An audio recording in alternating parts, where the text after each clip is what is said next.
So I want to thank you for joining me. This is Jamie Forbes, and I'm speaking with Marc Yaggi, and we're going to speak about environmental awareness. Thank you, Marc. Thank you, Jamie. It's a pleasure to meet you. Have you been having a good day? Yeah, so far so good. It's a beautiful day. I need to get out. I'm going to get outside soon, I hope. Oh, good. Okay. So do me a favor, just describe your role and who you are with the RiverKeeper Alliance. You're the executive director, correct? Right. My name is Marc Yaggi. I'm executive director of Waterkeeper Alliance. And currently, what do you feel the role of the waterkeeper is within the environmental field?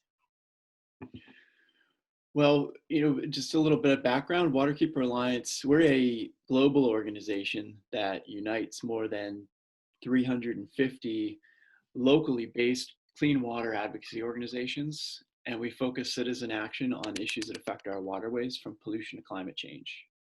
So we're the largest and fastest growing organization focused solely on clean water. And there are currently 353 waterkeepers in 48 countries, and they patrol and protect 2.7 million square miles of waterways around the world. What these waterkeepers do is they are, would you like me to continue? Oh, please do. Okay, great. Oh, about you.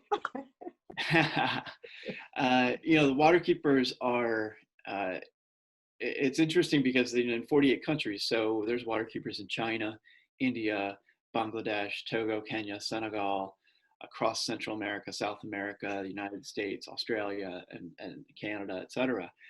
And so these are women and men who come from different languages, different religions, different cultures, and different legal and political frameworks. But they're all united by the very firmly held belief that everyone has a right to clean water.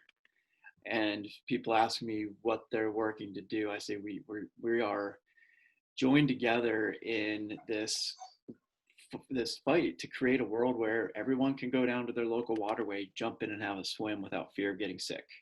Mm-hmm. And everybody can get a glass of water and drink it without fear they're going to poison themselves with toxic chemicals. And a world where everybody can go down and catch a fish and take it home and feed it to their family and not be afraid that they're going to poison their family with mercury or PCBs or other types of toxic contaminants. And that's what we do. Well, that's a big mission. So, I would be curious as to what are the aspects of the various regions that you coordinate. You outlined the mission, but what are the common factors that they're all facing? Well, that's a good question because, their issues that they face are very diverse, and as diverse as they are across the world, but there are common factors. And, a lot of times it's dealing with governments that have been subjugated by polluters, by deep-pocketed polluters, issues around, energy, whether it's, issues around fossil fuels, trying to get us off fossil fuels and into clean energy, because fossil fuels are dirty from the point of extraction to transportation to combustion, and also industrial agriculture. Issues like dams, those are pretty common across the movement. And I think one of the things that a lot of it ties together, as I was referencing before, and particularly it's very easy to see here in the United States, is when campaign contributions subvert our democracy, and you see state regulators or federal regulators looking the other way or weakening environmental laws and regulations to benefit those wealthy corporations that are polluting the waterways. Yes. And just how would you say your role is impacting this coordination or the various commonalities of the groups you're serving? How are you impacting them, and what way are you making changes? Well, Waterkeeper Alliance was founded as a grassroots bottoms-up organization, and so understanding that for me to be in New York and telling someone in Southern California or Seattle, Washington, or in Uganda, how to protect their local waterway and what their community needs doesn't make sense. So we are there to help support their local efforts and give them the resources and things that they need. And one of the things that's even, I think one of the most powerful things is that we connect them to each other. It's not all about us being able to provide all the resources or the support. There's now 353 groups, and you extrapolate that into how many staff members there are. That's across the movement. There are more than 1,200 people who are working in the waterkeeper movement through various organizations. And that provides a great way, a tap into a wealth of knowledge, right? You're facing an issue. Chances are someone else already dealt with that and they know resources that you can use. Who are some of the good experts? What are the strategies that worked? And so part of it for us is to convene them and connect them together to be able to take advantage of that wealth of expertise. So in essence, you're making a very large community, a smaller community, by connecting them with common results or the possibility of results, or experiencing common failures and how to resolve them. Yeah, sure. I mean, actually the first real international trip I did, is one of the first trips I did when I started at Waterkeeper Alliance in 2005. Previously, I'd worked for Hudson RiverKeeper for 7 years. And when just in the first couple of months in, I was asked if I would go to Senegal because there was a club there, as a soccer club. The community was sort of identified by a lot of the football clubs. And there happened to be a person who grew up in that community, had moved to Canada, learned about some of the waterkeepers in Canada, and knew that the football club he used to belong to wanted to work on cleaning up their bay, but they hadn't had a lot of success, and he thought the waterkeeper model might be useful. So I was asked to go over there. So I went to Han Bay, which is in Senegal. It's just outside the capital city of Dakar. It's a village of about 40,000 people. There's no sanitation service. Everyone had an average of about 2.3 diseases. There's this football club called ASC Iraq that was very active on social issues. They were educating the community about hygiene, HIV, AIDS, and other issues. And they wanted to help clean up the bay because Han Bay had been 25 years prior to that, this artisanal fishing bay. It became so polluted that they could no longer fish in the bay. Fishermen had to go out into the open ocean. They'd be gone from their families for long periods of time. They'd spent more money on gasoline getting out of there, and it was dangerous being out in the open ocean in these small wooden pirogues when ocean tankers are going through. And I'll try to shorten the story, but it's. Oh no, I'm enjoying it. It was definitely like the most polluted, one of the most polluted places I'd seen, because if I was looking out at the beach, to the right of me was an open canal of raw sewage coming from the capital city, behind villagers' homes, through the fish market, into the bay. Underneath me was a pipe coming from a petrochemical company across from the village, that's a Libyan-owned oil company. Yeah. And down to the right was a meat rendering plant that was discharging just a brown, noxious, untreated liquid into the bay. And then, of course, the bay was littered with household waste because there's no sanitation service. And we really loved the community group. The leader was a guy named Mbeke Sek. And Mbeke, we talked for a while and we had a translator. We were there for about a week, and we had interpreters because Mbeke spoke Wolof and French. And Wolof was the common language as well as French for them, and I didn't speak either. And towards the end, I said to Mbeke, I was like, I'm so incredibly impressed with all that you're doing, and it's amazing, and everyone knows you. And we traveled all around Senegal, and everyone knew Mbeke because he had been the press secretary for the national football team previously. And I said, I'm concerned, though, about how we would be able to add value to your work, because there are no other, at that time, there were no other waterkeepers in Africa at all, let alone Senegal. And nobody on our team speaks Wolof or French. And Mbeke looked at me and said, listen, one thing, I'm going to learn to speak English. And he said, number two, you have an internationally recognized brand that will give us credibility. And number three, I'm going to go to all of your conferences, and I'm going to learn from all of the waterkeepers around the world that are taking on issues that we're facing here. and I'm going to come back and I'm going to employ those strategies here. And sure enough, the board approved Mbekke's proposal in 2006. Around 2008 or 9, we were able to secure them a small grant that was able to turn their office into an internet cafe for the community, which gave them a sustainable source of revenue. It made their office to be a place where they could educate the community about water issues, and it gave them a voice to the outside world because there was no internet access in the community at the time. And then in 2014, I was coming back, I was in Kathmandu in Nepal, coming back from some meetings with one of my colleagues, and we opened up our laptops and we were like almost in tears when we saw a BBC article that talked about how Han Baykeeper had been, this is Mbekke's group, had been successfully involved in convincing the government of Senegal and some European development banks to invest $68 million into cleaning up Han Bay. Wow. And then a couple years later, they stopped the coal-fired power plant from coming into the community. Wow. And, you know, it's seeing that impact is just, that continues to inspire me today, and seeing how that small football club that couldn't figure out how they might be able to clean up the bay gets involved with this global network, goes and learns, like Mbekke said, and he did learn English. His English remains far better than my Wolof for French. And he succeeded, and he's and he did what he said he was going to do, and it was a really powerful example for me. So this formed a certain amount of your approach, do you believe, to your current leadership in the field, or did you just learn from it and evolve?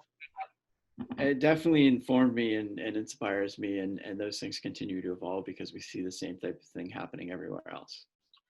Where have you seen this regionally in this area, in the Hudson, Long Island, the Chesapeake? Where have you seen this regionally in this area? I've been watching it here, so I'm curious as to where you've been seeing it. Well, I think, you know, the Northeast is our most kind of our founding home, right? Because we were founded by originally the fishermen, the blue collar recreational commercial fishermen on the Hudson in 1966, who organized, got together, and decided they were going to embark on a quest to use citizen action, science, and law to take the river back from polluters and give it back to the people. Excuse me, Marc, just repeat the year that was for me. 1966. 1966. So you precede the Environmental Defense Fund on Long Island, which was done in '68 down here for the Osprey. Yes, you preceded. Okay.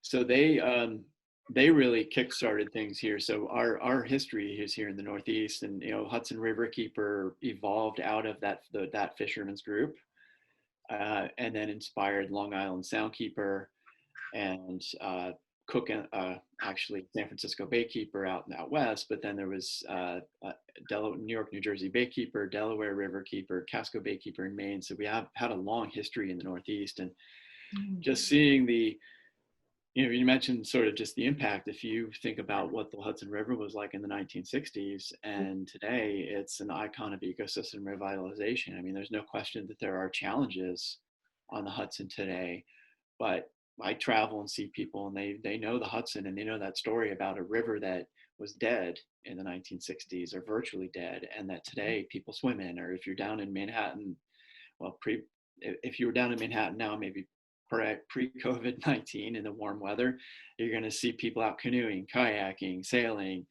The property values are through the roof on the river, and that wasn't the case in the 1960s. Anybody that grew up in New York in the 1960s will tell you they never went on, in, around, or near the Hudson River. Well, I had seen a similar decline in the Long Island Sound. That's where I grew up. Yeah. So I saw the Sound go from a vibrant ecosystem to basically dead water. And I know that the Long Island Soundkeeper has cleaned up the water considerably in that area. They're reviving dead areas, if I'm not mistaken.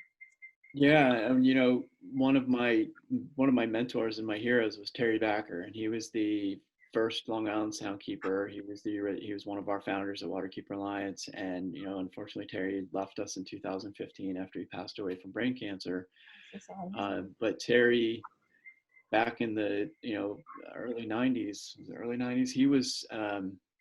he took on all of the sewage treatment plants along the Connecticut side of Long Island Sound, Yes. and got them to start complying with the Clean Water Act. And he had been a former lobsterman and recognized that that was killing the biodiversity of Long Island Sound and killing the sound. What do you think the future will be for the Alliance of Riverkeepers and your role in it? I can say that we have an ambitious plan that we built. We just turned, going back to that history back to 1966, but it evolved over time until Waterkeeper Alliance was founded in 1999. And then 1999, when we were incorporated, there were 34 waterkeepers, 33 in the United States and 1 in Canada. So now there's 253 in 48 countries. So there's been considerable growth over the past 20 years. As we were approaching our 20th anniversary, we developed a plan for the next 20 years. And that plan really, it's a big, bold vision to really have a waterkeeper on every habitable waterway on the planet. Oh. We say habitable because it's where humans and water interface, and that's where the pollution's created. And it's an ambitious plan because that's about more than 20 million square miles. And so we've got a long way to go. That's a tremendous amount of area. Yeah. I think that's the majority of the world's population. Am I wrong?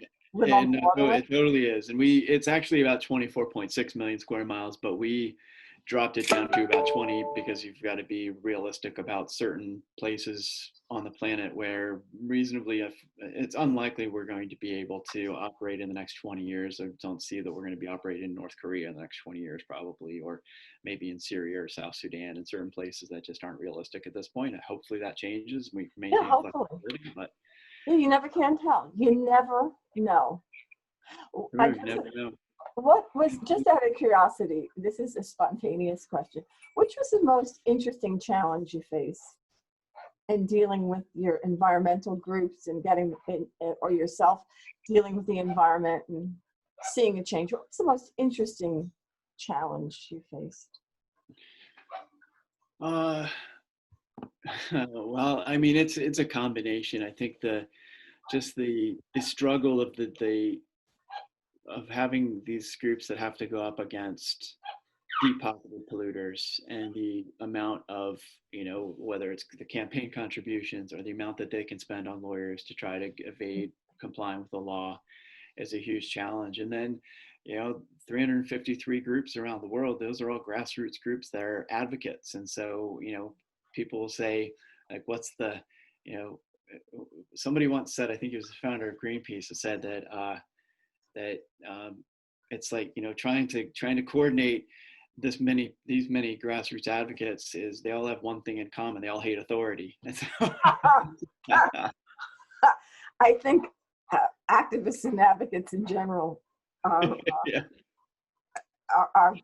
diametrically opposed to authority, because the authority is doing, as you say, it's very deep-pocketed and it's polluting at a level that really is rendering climate change. And now is the time that the future isn't written, it's the time to take action. So speaking of action, what do you think is the most important general action you will be taking that the public can relate to currently? Actions that we think the public should take, or actions that we're taking? Well, what do you think? Well, first, the actions that you'll be taking, and what do you think the public should be doing? A lot of, speaking specifically to the United States right now, a lot of our work has really had to be that firewall between the Trump administration's destructive environmental policies and everyone's right to clean water. They have, rolled back so many regulations at lightning speed. You hear all the stories in the news about how dysfunctional the West Wing is and everything, but they've been incredibly effective at rolling back environmental laws and regulations. Doing it with speed and efficiency, but at the same time, not always doing it with very good legal support for what they're doing. And so we're able to stop them up in the courts, but it takes a considerable amount of time, energy, effort, and money to do that. That's a challenge, but that's one thing I think a lot of people um, Support. can support, because they're seeing that all of our protections are being dismantled, even things that, and some of them it just don't make any sense. It's sort of like almost like it's a anything Obama did, we're just going to get rid of, like light bulb efficiency standards. Really? There's like I didn't even know there was a big, there's big oil and there's big pharma. I didn't know there was even big light bulb. Like, that's trying to advocate for this. There's not. Um, or like the mercury and air toxic rule, which we were intimately involved in and had litigation over. The Obama administration passed the first mercury and air toxic standards. They have resulted in uh, a massive savings of asthma attacks and heart attacks and all sorts of health impacts, according to EPA's own documents. A lot of the power plants have already implemented the technology to reduce it. Why is the Trump administration just rolling it back? It's just a gift to the coal industry, but it's just like a ridiculous. It's nonsensical. But I have a personal question. I have asked myself, do people feel that a lack of a healthy environment or a lack of water, which you have to have no water, no life, how on earth are they going to live in a future with no water, no life? When this really runs its course, do they not have, what do you think is the perspective there? Is it just money? Yeah, I think it's probably we've got the money, so we'll figure out how to make sure we're okay, right? Because money, power, and influence, it's the money, power, and influence dictates who gets the short end of the stick, and the short end of the stick is communities that are, low income, people, Black people, people of color, indigenous people, that end up with all the power plants and the factory farms next to them. And so they think, well, we've got the money, so we'll be able to survive this. I guess. I don't know. They wouldn't admit that to me, probably. Well, they're going to need water also. So that reasoning escapes me. But, and how should the general public, how can they support, or what could they be doing to support your efforts and other groups like yourself? Well, yeah, I usually suggest to people a couple things. One is to get involved locally. Mm-hmm. And, that can be whether that's through the pocketbook or through sweat equity and volunteering, because both are needed. And we know that change happens at the local level. It's a good example in New York is the plastic bag bans that went through. It was passed on a statewide level, but that didn't happen until there were multiple municipalities that came through with plastic bag bans that were generated by advocates on the ground that made it happen. And that happens all over the place. And that's where it really happens. So supporting your local organizations, whether it's your local waterkeeper or another local organization that aligns with your values and beliefs, is one. And the second one is always vote. We have to vote for people that are going to walk the walk and do the right thing, and not just be looking for a long career that they protect by, And no, I rode through Kentucky a couple of summers ago, and I saw the tops of the Appalachian Mountains missing. They just weren't there. And that was right when you get outside of Lexington and on the way back to Louisville, I guess. And I was just astounded. I must tell you, that to me was horrible to see, because I had been through the region as a child, and it was just beautiful. And when I see what's happening on my local waterways, in many respects they're improving, but the damage is heartbreaking. It's absolutely heartbreaking. Long Island is such a beautiful, pristine area, and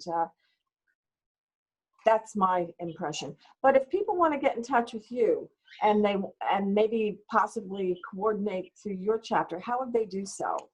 How could you direct? Well, they can definitely go onto our website, which is waterkeeper.org. And one thing I would encourage them to do is sign up for our email list, because we are sending out on a regular basis information about issues that affect their right to clean water, and they give them opportunities to take action.